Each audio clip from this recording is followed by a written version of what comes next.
ઓખામાં રાત્રિના અજવાળામાં જામ્યો વોલીબોલનો મહાસંગ્રામ અને આખરે ગાંધીબાગ એ બની ચેમ્પિયન. દેવભૂમિ દ્વારકાના ઓખા ખાતે ગાંધીબાગ મેદાનમાં ભવ્ય સીપીએમ નાઇટ શૂટિંગ વોલીબોલ ટુર્નામેન્ટનું સફળ આયોજન કરવામાં આવ્યું.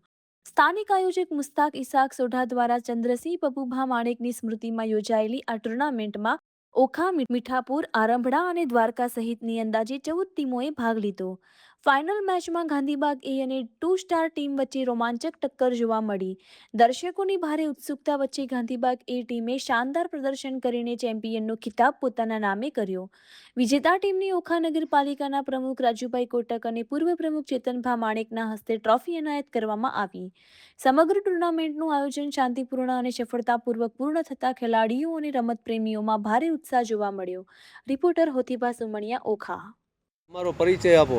મારું નામ સબીર સિદ્દી, હું ઓખાનો રહેવાસી. તો સબીરભાઈ, અત્યારે તમે જે વોલીબોલ જે શૂટિંગ વોલીબોલ ટુર્નામેન્ટનું જે આયોજન કરેલું હતું તેમાં કેટલી ટીમોએ ભાગ લીધો? તેમાં 14 ટીમોએ ભાગ લીધેલું હતું. એમાં ઓખા, મીઠાપુર, આરંભડા અને દ્વારકાની ટીમો હતી.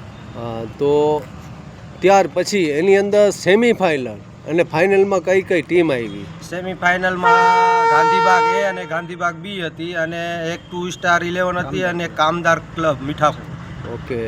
તો એની અંદર કેટલા બોલથી તમારા જે પોઈન્ટ કહે કેટલા પોઈન્ટથી એને વિજેતા થઈ? સેમિફાઇનલમાં 15-7 એવું કંઈક હતું. એમાં ચેમ્પિયન થઈ હતી ગાંધીબાગ એ અને બીજા સેમિફાઇનલમાં 2 સ્ટાર થઈ હતી. બંને વચ્ચે ફાઇનલ મેચ સારો થયો હતો અને 2 સ્ટાર ક્લબને 2 સ્ટારને હરાવેલ છે ગાંધીબાગ એ.